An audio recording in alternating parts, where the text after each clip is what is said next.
여러분 안녕하세요. 찾아가는 새벽기도 시카고 한인제일 연합감리교회 조선영 목사입니다. 오늘도 변함없는 주님의 은혜와 평강이 저와 여러분의 삶의 종일 풍성하기를 기도합니다. 오늘 말씀은 고린도전서 6장 12절에서 14절까지 말씀입니다. 모든 것이 내게 가하나 다 유익한 것이 아니요 모든 것이 내게 가하나 내가 무엇에든지 얽매이지 아니하리라. 음식은 배를 위하여 있고 배는 음식을 위하여 있으나 하나님은 이것저것을 다 폐하시리라. 몸은 음란을 위하여 있지 않고 오직 주를 위하여 있으며 주는 몸을 위하여 계시느니라. 하나님이 주를 다시 살리셨고 또한 그의 권능으로 우리를 다시 살리시리라. 아멘. 20세기 프랑스의 철학자 사르트르는 이런 말을 남겼습니다. 인간은 자유롭도록 저주받았다. 선택을 피할 수 없는 존재, 그것이 인간이라는 뜻입니다. 사르트르에게 자유는 축복이 아니었습니다. 그것은 무거운 짐이었고 때로는 공포였습니다. 그가 쓴 희곡에는 이런 대사가 나옵니다. 타인은 지옥이다. 사르트르에게 있어서 자유는 철저히 혼자 되는 일이었습니다. 타인은 나의 자유를 침범하는 존재였고 그래서 타인과 함께 사는 것 자체가 고통이었죠. 그런데 오늘 우리가 읽은 고린도 교회 안에도 이 사르트르와 닮은 사람들이 있었습니다. 그들의 입에는 늘 이런 표어가 올라와 있었습니다. 모든 것이 내게 가하다. 모든 것이 내게 허용되었다, 이런 뜻이죠. 복음이 준 자유를 그들은 이렇게 이해했습니다. 이제 나는 복음 안에서 자유를 얻었으니 무엇이든 할 수 있다.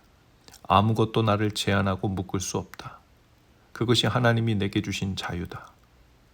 하지만 바울은 그 자유를 바라보며 조용히 그리고 단호하게 묻습니다. 그 자유가 정말 그 자유입니까? 바울은 고린도 교인들의 표어를 2번 반복하고 그리고 매번 그 뒤에 반론을 짤막하게 붙이고 있습니다. 모든 것이 가하나 모든 것이 유익한 것은 아닙니다. 모든 것이 가하나 나는 어떤 것에도 얽매이지 않겠습니다. 여기서 바울이 사용하는 헬라어가 흥미로운데요. 자유를 뜻하는 단어 엑수시아와 지배받다를 뜻하는 단어 엑수시아 스테소마이라고 하는 이 2 단어가 같은 어근에서 나왔다는 겁니다. 바울의 의도는 분명합니다. 자유를 외치다가 결국 지배를 당하게 된다는 겁니다. 욕망을 따르는 자유는 스스로를 노예로 만들게 된다는 역설이죠. 1864년에 아브라함 링컨은 볼티모어의 한 연설에서 이런 말을 합니다. 양이 늑대 이빨에서 벗어나는 것을 자유라 부르는 것과 늑대가 양을 잡아먹을 것을 자유라 부르는 것은 전혀 다른 이야기입니다. 자유라는 단어 하나를 놓고 완전히 다른 2 세계가 충돌하고 있었습니다. 남북전쟁의 한복판에서 링컨이 던진 이 질문은 고린도 교회를 향한 바울의 질문과 정확히 겹치죠. 바울은 말합니다. 당신이 자유라고 부르는 그것이 진짜 자유입니까? 욕망을 따라가는 자유의 정체는 결국 욕망에게 매이고 끌려가는 삶이죠. 고린도 교회 일부 교인들은 음행조차 자유의 이름으로 정당화했습니다. 식욕을 해소하는 것이 죄가 아니듯 성욕을 원하는 방식으로 해소하는 것도 문제가 없다는 논리였죠. 하지만 바울은 그 논리의 뿌리를 흔듭니다. 음식과 배는 언젠가 사라질 것들입니다. 그러나 몸은 다르다는 겁니다. 우리의 몸은 주님을 위한 것이고 주님은 우리 몸을 위해 오셨습니다. 그 몸을 하나님께서 부활로 일으키실 것이죠. 우리 몸은 그래서 함부로 다루어도 되는 단순한 소모품 물질이 아닙니다. 하나님의 구원 계획 속에 빚어진 걸작품이고 부활의 약속이 새겨져 있는 거룩한 처소입니다. 그렇다면 바울이 말하는 진정한 자유는 무엇일까요? 바울은 고린도서 전체에서 자유의 기준을 두 단어로 압축하고 있는데요. 하나는 유익하다라는 뜻의 헬라어 단어 심페레이라는 단어고, 또 하나는 덕을 세운다라는 뜻의 오이코도메이라는 단어입니다. 그런데 이 덕을 세운다라는 뜻의 오이코도메이라는 단어는 문자적인 의미는 집을 짓는다는 뜻입니다. 즉 자유란 공동체라는 집을 짓는 방향으로 사용될 때 비로소 진정한 참 자유가 된다는 뜻이죠. 나의 자유가 누군가의 집을 허무는 데 쓰이고 있다면 그것은 자유가 아니라 침범이고 방종입니다. 그래서 자유의 가장 아름답고 합당한 사용은 그 자유를 이웃과 함께 공동체라는 집을 함께 세우기 위해, 그리고 그 집이 유지되도록 하기 위해 스스로 나의 몫을 기꺼이 내려놓는 것을 말하죠. 물은 뚝이 없으면 사방으로 퍼져나갑니다. 넓게 퍼질수록 그 수위가 얕아지고 얕아질수록 힘을 잃죠. 하지만 뚝이 물기를 잡아줄 때 물은 비로소 멀리 흐르고 깊이 파고듭니다. 마찬가지로 절제라는 뚝은 자유를 막는 것이 아닙니다. 그것은 하나님이 주신 자유의 방향과 힘과 깊이를 더해주는 일이죠. 덕을 세우는 자유도 그렇습니다. 절제라는 뚝이 있을 때 우리의 자유는 비로소 강처럼 유유히 안정적으로 우리의 삶 속에 유익하게 흘러갈 수 있죠. 그런 의미에서 이 뚝은 매일 아침에 작은 결단이기도 합니다. 욕망이 이끄는 대로 흘러가지 않겠다는 조용한 다짐, 몸을 거룩하게 다루겠다는 고요한 의지입니다.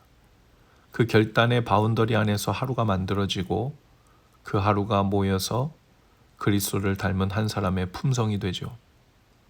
부활의 약속을 받은 몸으로 산다는 것은 바로 이 작은 뚝들을 하나씩 기꺼이 즐겁게 쌓아가는 일입니다.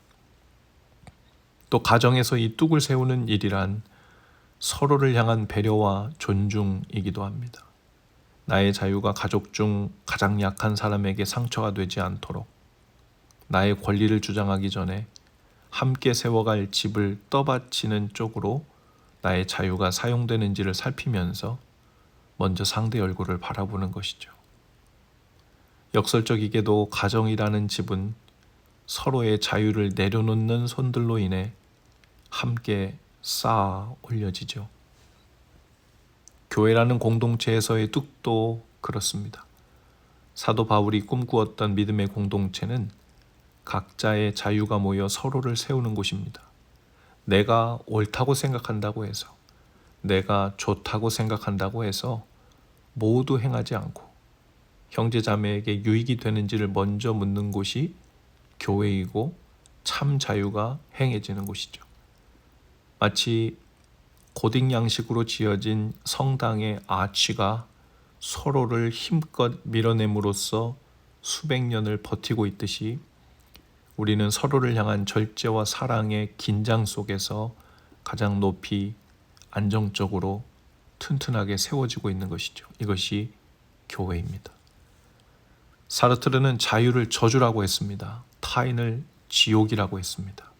하지만 바울은 복음에 대해서 말합니다.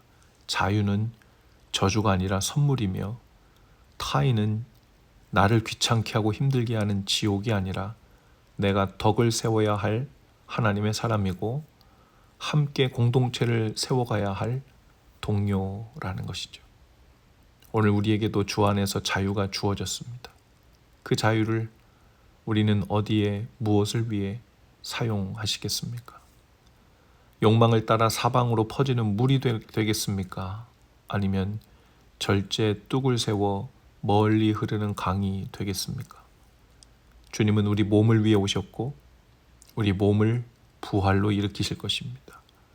그 몸으로 오늘도 덕을 세우는 자유를 힘껏 살아가시는 저와 여러분 다 되실 수 있기를 주님의 이름으로 축복합니다. 기도하시겠습니다. 주님, 저희에게 자유를 주셨으니 그 자유로 서로를 세우는 은혜와 지혜를 더하여 주옵소서. 예수님 이름으로 기도합니다. 아멘. 여러분 오늘도 말씀 동행으로 화이팅입니다. 저는 내일 아침에 다시 찾아오겠습니다.